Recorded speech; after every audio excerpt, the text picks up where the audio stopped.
Dia lihat nih gedenya, saking gedenya, saking hebatnya, yang bawa ini aja, perisai aja, ada yang bawain gitu loh. Saudara bayangin, berapa hari tantangan ini? Ternyata 40 hari. Saya juga baru aware nih, misalnya ini 40 hari. Tiap hari nantangin, ayo mana orang Israel maju. Siapa yang berani lawan saya? Kalau saya kalah, kami semua jadi hambamu. Gitu kan. Kalau kamu kalah ya kamu jadi hamba saya. Kira-kira gitu. 40 hari. Saudara, tiap hari ditekan begini tambah stres enggak? Ya tambah stres. Dia besar sekali. 6 hasta sejengkal. Daud mendengar. Ya kan? Ya kan panca indera dipakai. Lalu itu masuk dalam pikiran dong. Ya kan? Dia dengar, dia lihat, dia tahu. Saudara bayangkan, zaman dulu kan itu baris berbaris begitu ya Sel ya. Jadi benar-benar hadap-hadapan. Kalau sekarang kan ya pakai mekanik, pakai apa bisa tembak jauh. Ini kan benar-benar harus fight begini. Jadi betul-betul lihat. Mari kita lihat iman Daud. Kan benteng ini bicara iman. Yang pertama, dia percaya Tuhan. Takut akan Tuhan itu tinggi.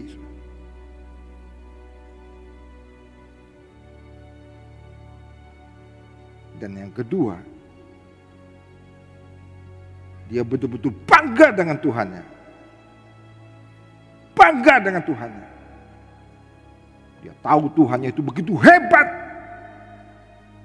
Sehingga barang siapa umat yang percaya kepada Tuhan, itu adalah orang yang hebat. Karena Allahku adalah Allah yang hebat. Itu bentengnya, saudara. Takut akan Tuhan, firman Tuhan yang direnungkan, dia kenal itu memang sudah ada. Usia sih baru 15. Makanya kalian yang remaja, jangan pikir 15 tahun saya gak bisa percaya Tuhan. Ini Daud loh. Dia kenal Allahnya. Allahku Allah yang hebat. Tentara Israel adalah bangsa pilihan Tuhan. Orang yang hebat. Siapa itu orang yang tidak bersunat, berani menghina tentara Allah? Saudaraku, padahal besar sekali sih gue lihat, tapi pikirannya masih tetap mempunyai pikiran Kristus. Kalau sekarang kita katakan. Siapa itu orang bersunat itu? Kok berani menantang orang-orang barisan Allah ini? Saudara harus tahu, karena sunat enggak bersunat itu tanda. Bukan soal sunatnya yang ditinggikan, tanda bahwa saya adalah percaya kepada Allah. Nah, itu bersunat semua, makanya orang Israel bersunat. Kita percaya pada Allah. Kenapa orang yang tidak bersunatnya, orang yang tidak percaya Allah ini berani nantangin kita?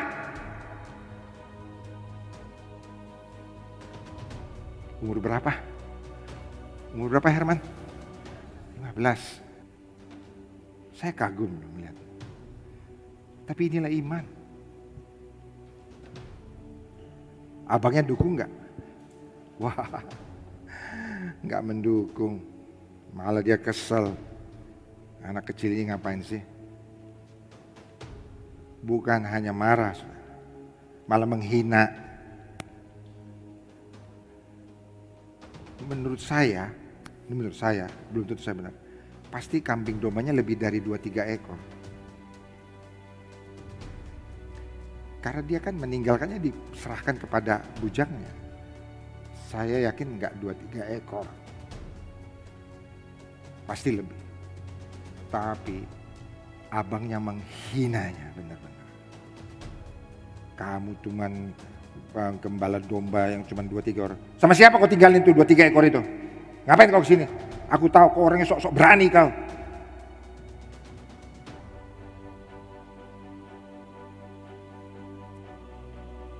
Nah sekarang saya mau tanya.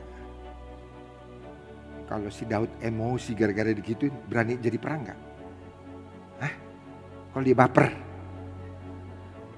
jadi perang gak Julian? Ya gak jadilah. Abangku begitu. Dia menghina aku. Kambingku dibilang cuma 2-3 ekor. Udahlah aku pulang aja. Baper nggak? Nggak dipeduliin sama dia. Saya nggak lihat ayat berikutnya. Maka dia memikirkan perkataan abangnya. Dan menimbang-nimbangnya lalu memutuskan untuk mundurkan diri. Nggak ada. Iman jalan aja terus.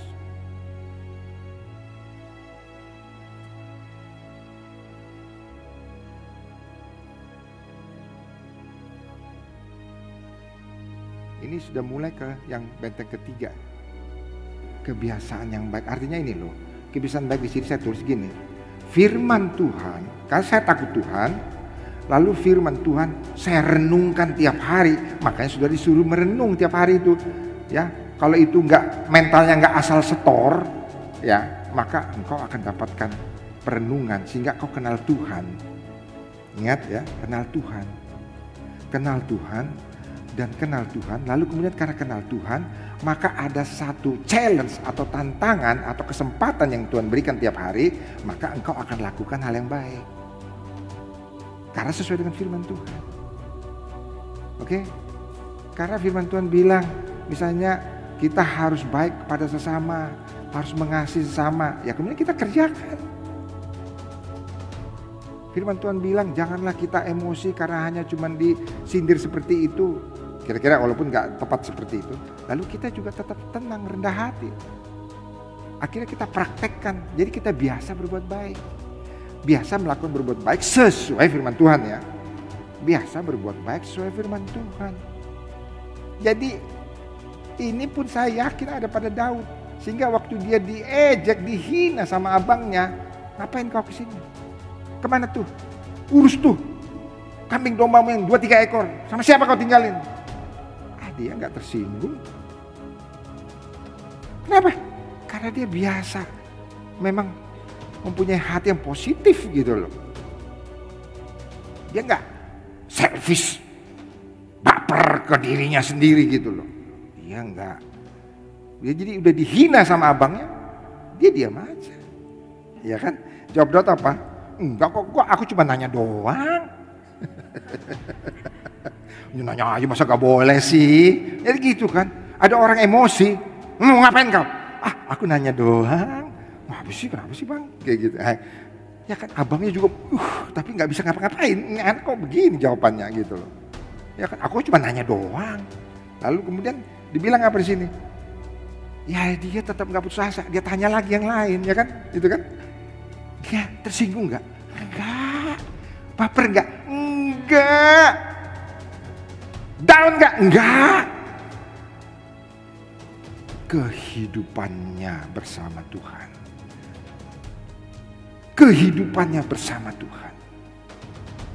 Dia sudah takut akan Tuhan. Dia selalu merenungkan Tuhan. Karena dia selalu memuji Tuhan di padang gurun. Dia selalu memuji Tuhan di sana. Dia bermazmur di sana. Dia menyanyi di sana. Dia mengenal akan Tuhannya. Dan dia tahu Tuhan itu adalah Tuhan yang besar. Dan kemudian ketika orang bilang, masa kamu bisa mengalahkan Goliat? Lalu dia bilang, saya biasa hidup dengan Tuhan saya. Dia selalu bantu saya. Kalau ada saya memang penggembala kambing domba, hanya penggembala kambing domba. Jabatan yang tidak mentereng, tidak keren. Tetapi kalau ada singa yang mau menyerang, aku cabik janggutnya, aku bunuh dia. Kalau ada beruang, aku bunuh dia. Demikian juga Tuhan telah menyertai saya membunuh singa dan beruang. Maka Tuhan pasti menyertai saya untuk menghancurkan Goliat yang tidak bersunat itu, yang menghina barisan Allah.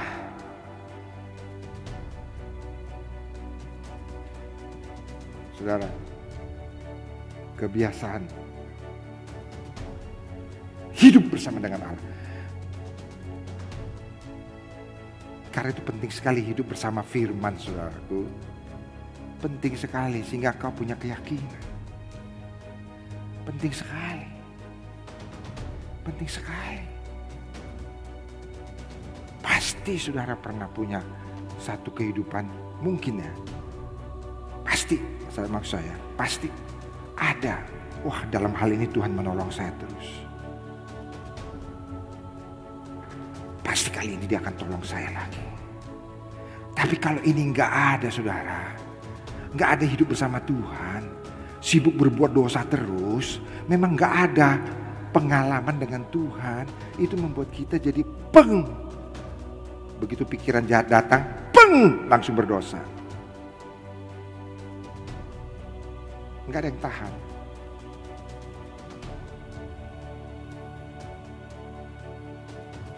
Tapi ketika saya ingat, saya takut Tuhan. Thy word is the lamp unto my feet. Firman Tuhan itu menyukakan hatiku. Tuhan sangat baik. Dia berkuasa dan aku pernah mengalami kuasanya berkali-kali. Aku punya pengalaman hidup dengan Tuhan. Itu yang disebut kebiasaan berbuat baik. Terus menerus, lama-lama habit saudara, habitually. Saya belum bicara habitually. Tuhan baik sama saya. Sehingga ketika ada tantangan, itu jadi benteng. Dan ada lagi satu bentengnya Daud, saudaraku. Jadi Daud itu mempunyai kehidupan, bukan saja merenungkan firman Tuhan lalu memperkatakannya, tapi rupanya firman Tuhan itu dinyanyikannya.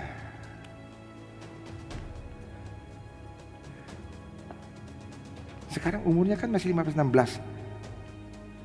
Dan dia kan penggembala kambing domba. Jadi diperkirakan dia pun suka menyanyikan pujian pada Tuhan ketika dia di padang domba. Di padang apa? Padang rumput untuk menggembalakan domba. Sehingga ketika dipilihlah dia. Karena dia pintar main kecapi. Dan dengan dia main kecapi maka roh jahat yang menyerang Saul itu undur daripadanya.